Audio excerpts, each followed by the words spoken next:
नमस्कार। राहुल योगी चैनल में आप सबका स्वागत है। आज हम आपको बताएंगे योग करते टाइम पे 5 ऐसी गलतियां जो कि योग सिखाने वाले भी करते हैं और योग सीखने वाले भी करते हैं। 5 ऐसी गलतियां। बहुत से मेरे फ्रेंड भी हैं जिन्होंने सेंटर किया हुआ है, वो भी उनके पास बच्चे आते हैं 1 महीने बाद में वापसी चले जाते हैं छोड़ करके। बड़े भी आते हैं, वो भी 15 दिन के अंदर वापसी चले जाते छोड़ करके। उसका रीज़न क्या है? हम आसनों को अच्छे से नहीं कर रहे, कि आसन को हम एक शेड्यूल के साथ में नहीं कर रहे, अपने अभ्यासों को आगे पीछे कर रहे हैं या ज़ोर ज़बरदस्ती से अभ्यासों को कर रहे हैं। अब हम आपको बताएंगे 5 ऐसे टिप्स जिनको अपनाने से आपको सिर्फ 15 दिन के अंदर, 20 दिन के अंदर ही बहुत ही अच्छा रिजल्ट देखने को मिलेगा। नंबर 1 पे है, हमें योग की शुरुआत कहाँ से करनी चाहिए, आसनों का अभ्यास हमें कैसे करना चाहिए। सबसे पहले बताऊंगा मैं। सबसे पहले हमें प्रार्थना और ओम के उच्चारण के साथ में योग का अभ्यास करना स्टार्ट करना चाहिए। उसके बाद में अगर गर्मी है तो हमें प्राणायाम का अभ्यास पहले करना चाहिए। अगर सर्दी है तो आसनों के बाद में प्राणायाम का अभ्यास करें। अब आसनों के बारे में आपको बताएंगे। सबसे पहले हमें खड़े होकर के किए जाने वाले आसन करने चाहिए। उसके बाद में आरामदायक अवस्था में बैठ करके जो अभ्यास किए जाते हैं उन आसनों का अभ्यास हमें करना चाहिए। उसके बाद में सीधे लेट करके, कमर के बल लेट करके अभ्यासों को करना चाहिए। और लास्ट में हमें पेट के बल आकर के किए जाने वाले अभ्यासों को हमें करना चाहिए, जैसे भुजंगासन, धनुरासन, शलभासन, इस टाइप के। नंबर 1 इन पे आप फोकस करोगे। नंबर 2 में है ब्रीथिंग के ऊपर फोकस। अपना पूरा ध्यान श्वासों के ऊपर होना चाहिए। जैसे हमने तिर्यक ताड़ासन के बारे में ही बताएंगे आपको। तिर्यक ताड़ासन में क्या करते हैं बहुत से योगी, वेट लॉस के चक्कर में कि वेट लॉस करवाएंगे, डाउन जाए अप करें, डाउन जाए अप करें, डाउन जाए। इससे हमें कोई लाभ नहीं मिलेगा। लाभ की बजाय अगर आपको साइड में झटका आ गया तो आपको बहुत दर्द और सहना पड़ सकता है। साइटिका का दर्द भी आपको अगर ज़्यादा फास्ट करेंगे तो हो सकता है।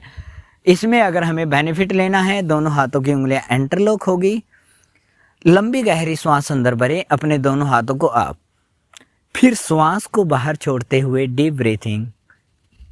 अपना पूरा ध्यान आसन के ऊपर कि हमारा बॉडी के एक एक पार्ट कहाँ से जा रहे हैं।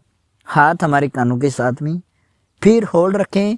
होल्ड में अपना ध्यान जहाँ भी खिंचाव है, इस अंग के ऊपर हमारा खिंचाव है और इस साइड में, इस खिंचाव को हमें देखने का प्रयास करना है। उसके बाद में श्वास अंदर भरते हुए धीरे से वापिस। इसी प्रकार अपोजिट साइड में भी इस अभ्यास को करना है।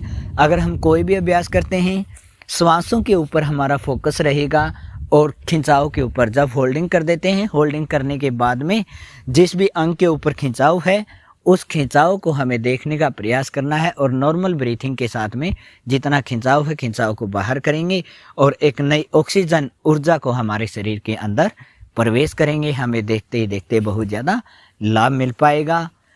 नंबर 3 पे करते हैं आसन के बारे में बताऊंगा मैं कि नंबर 3 पे जैसे आसनों का अभ्यास करते हैं जिस टाइम हम पाद हस्तासन के बारे में ही बताऊंगा मैं। जैसे हम सीधे हो गए, मैंने टीवीओ में भी देखा है, बहुत सी वीडियो भी मैंने देखी है, वो करवाते हैं कि 1 2 1 2 1 2। ये बिल्कुल हमारा गलत है, क्योंकि इससे हमारी कमर के अंदर दर्द बढ़ सकता है या हमारे जो L4 L5 में है इनमें भी गैप साइड में इधर उधर वो हो सकते हैं। इसलिए इस प्रकार से अभ्यास ना करें। पाद हस्तासन को किस प्रकार से करना है? सबसे पहले अपने हाथों को अपने सिर से ऊपर सीधा करें, फिर श्वास को अंदर भरते हुए अपने पूर्ण शरीर को ऊपर की तरफ, श्वास को बाहर छोड़ते हुए स्पाइन को सीधा रखें, स्पाइन को बिल्कुल सीधा। कुछ समय के लिए यहाँ पे रोक करके रखें और धीरे धीरे स्पाइन को सीधा रखें। अगर हम हाथ नहीं रख सकते, इस प्रकार से हाथों को नहीं रख सकते हैं, तो अपने घुटने को बेंड करें। कमर को हमें सीधा ही रखना है, दोनों हाथ साइड में रखेंगे। धीरे धीरे उसके बाद में छाती घुटनों के ऊपर रखें और पैरों को सीधा करें। छाती घुटनों के ऊपर पैरों को धीरे धीरे सीधा करने का प्रयास, छाती को अप नहीं करना। अगर हमारे पैर बिल्कुल सीधे नहीं होते हैं तो कोई बात नहीं है, हमारा आसन बिल्कुल करेक्ट है, इसमें किसी प्रकार की गलती नहीं है। फिर वापस आते टाइम पे सबसे पहले अपने दोनों हाथों को सीधा करेंगे, उसके बाद में दोनों पैरों को सीधा करें। फिर आरामदायक अवस्था में अपना पूरा ध्यान श्वासों के ऊपर करते हुए रिलैक्स। उसके बाद में अगला अभ्यास है हमारा, सबसे पहले हमें योग में इस प्रकार से बैठना चाहिए। उसके बाद साइड में हाथ रखते हुए इस प्रकार से कीजिए, अपने पैरों को सीधा रखें, कमर को सीधे रखें। इसमें भी क्या करते हैं, बहुत सी गलतियां करते हैं। श्वास को अंदर भरेंगे, अप कर देंगे और फिर ये गलती होती है। ये आसन मैं नहीं कर सकता, मेरे से भी नहीं होगा ये आसन। देखो ये बिल्कुल गलत है। स्पाइन को हम सीधा रखेंगे, श्वास अंदर भरते हुए अपने पूरे शरीर को ऊपर की तरफ तान करके रखें और फिर श्वास को बाहर छोड़ते हुए इस ज्वाइंट से आगे की ओर स्पाइन को सीधा रखें। बैंड नहीं देना है। अगर आप अभ्यास को इतना ही कर सकते हैं, इससे आगे हमारा अभ्यास नहीं हो रहा है तो कोई बात नहीं है, हमें सिर्फ इतना ही अभ्यास को करना है, गलत नहीं करना है। इस प्रकार से हमें नहीं करना है। इस प्रकार से स्पाइन को सीधा रखते हुए जितना आप आगे की ओर जा सकते हैं आगे की ओर जाने का प्रयास करेंगे और धीरे धीरे दोनों पैरों के बीच में अपना माथा रखें और होल्ड करेंगे। फिर आरामदायक अवस्था में वापस एंड रिलैक्स। उसके बाद में क्या गलतियां करते हैं, झटके के साथ में अभ्यास को करते हैं। हमें झटके के साथ में बिल्कुल भी अभ्यास को नहीं करना है। जितना हम आरामदायक अवस्था में जा सकते हैं आरामदायक अवस्था में जाने का प्रयास करें। आसनों को करने के बाद नंबर 5 में आसनों को करने के बाद में शवासन के अंदर लेट जाना है हमें, यानी कि सीधे लेट जाएंगे। एक मुर्दे के समान अपने शरीर को छोड़ दीजिए, अपना पूरा ध्यान श्वासों के ऊपर। डीप ब्रीथिंग,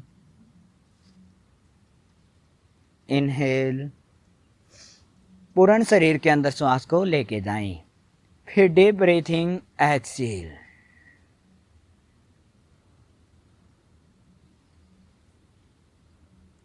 बिल्कुल आराम से श्वास को बाहर करना है, अंदर लेना है। 5-6 बार अपने लंबी गहरी श्वास इसी प्रकार से करेंगे। स्लो श्वास बिल्कुल और बाहर करेंगे। जितना भी खिंचाव है हमारे शरीर के अंदर उस खिंचाव को श्वास के साथ में बाहर करेंगे और नई ऑक्सीजन को, एक ऊर्जा को, एनर्जी को अपने शरीर के अंदर प्रवेश करेंगे। उसके बाद में जितने भी अभ्यास हमें किए हैं उन सभी अभ्यासों को मन ही मन बंद आँखों से सभी अभ्यासों को देखने का प्रयास करेंगे कि कौन सा आसन हमें किस प्रकार से किया है, किस आसन का हमें क्या बेनिफिट मिला है, क्या क्या हमें गलतियां की है। जो हमें गलतियां की है बंद आँखों से हम उन सभी गलतियों को सुधारेंगे। उसके बाद में साइड से करवट लेते हुए अपने मैट पर बैठ जाएं।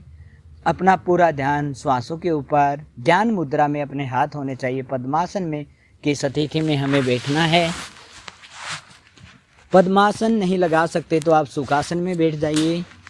उसके बाद में अपना पूरा ध्यान श्वासों के ऊपर, भगवान के चरणों में ध्यान करते हुए दोनों हाथों को जोड़ लीजिए और 3 बार ओम का उच्चारण करेंगे, 3 बार शांति पाठ का उच्चारण करेंगे।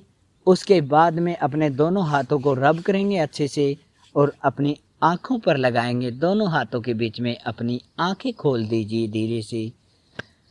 सिर्फ इतना करने से आपको 15 से 20 दिनों के अंदर बहुत ही अच्छा परिणाम देखने को मिलेगा। आप ये बोलेंगे कि वाकई में ही हम 6 सालों से 7 सालों से बहुत ही गलत तरीके से योग करते आ रहे थे। जो लोग ये बोलते हैं कि हमें योगा से बेनिफिट नहीं मिल रहा, योगा सिर्फ बकवास है, हम ऐसे चलते फिरते रनिंग कर रहे हैं, तो वो सब भूल जाइए। योगा अगर आप डीप ब्रीथिंग के साथ में करते हैं तो आपको बहुत ही जल्दी बेनिफिट भी मिलेगा, हमारा मन भी शांत रहेगा और फुल बॉडी के अंदर फ्लेक्सिबिलिटी भी आएगी और हमारा शरीर एकदम से रिलैक्स भी रहेगा, किसी प्रकार का तनाव भी नहीं रहेगा और सभी प्रकार की बीमारी बिल्कुल ठीक रहेंगी। अगर हमारी वीडियो अच्छी लगी है तो वीडियो को शेयर करें, सब्सक्राइब करें चैनल को और वीडियो को लाइक करना बिल्कुल ना भूलें। जय हिंद, वंदे गौ मातरम।